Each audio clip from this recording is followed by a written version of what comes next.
செல்வம் ஏன் சேர மாட்டேங்குது அப்படிங்கிறதுக்கு காரணம் நீங்க பல காரணம் சொல்றான். அதாவது வியாபார யுக்தி அல்லது திறமை இல்ல, நான் இதனால எனக்கு போச்சு அப்படின்னு நிறைய காரணங்கள் இருந்தாலும் மூல காரணம்னு ஒண்ணு இருக்குங்க, மிகப்பெரிய ரகசியம். இது ஒரு குவாலிட்டி மாத்திரம் உங்களுக்குள்ள வந்துருச்சு அப்படின்னா செல்வம் உங்களை தேடி வருங்க. அதாவது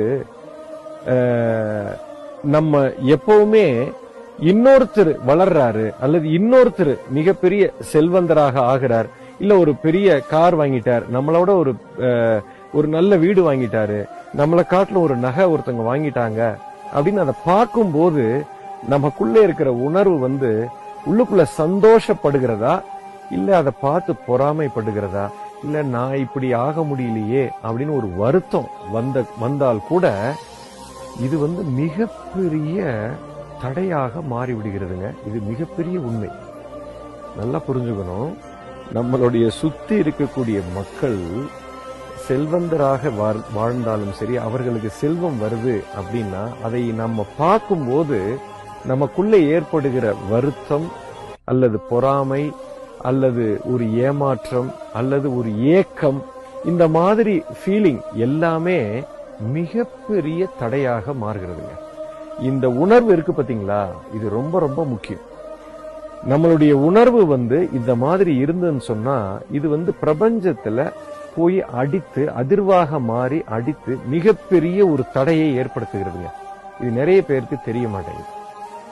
சோ எனக்குள்ள இந்த செல்வம் நம்மளை தேடி வரணும், உங்களுக்கு அத்தனை செல்வமும் கிடைக்கணும் அப்படின்னா நம்மளை சுத்தி யாரு பணக்காரர் ஆகுறாங்களோ, இல்ல ஒரு பெருசா பொருள் வாங்குறாங்களோ, இல்ல பெரிய லெவல்ல உங்களுக்கு செல்வம் வந்துச்சுன்னா முதல்ல சந்தோஷப்படுற ஆளா நீங்களா இருந்தீங்கன்னா உங்களை தேடி செல்வம் வருங்க. இதுதாங்க மிகப்பெரிய ரகசியம். இது நிறைய பேருக்கு தெரியாது. ஓகே, எதனால இப்படி அப்படின்னா இதுக்கு விஞ்ஞான பூர்வமாவே ஒரு விளக்கம் கொடுக்கலாம். அது ஒரு பெரிய விளக்கம்.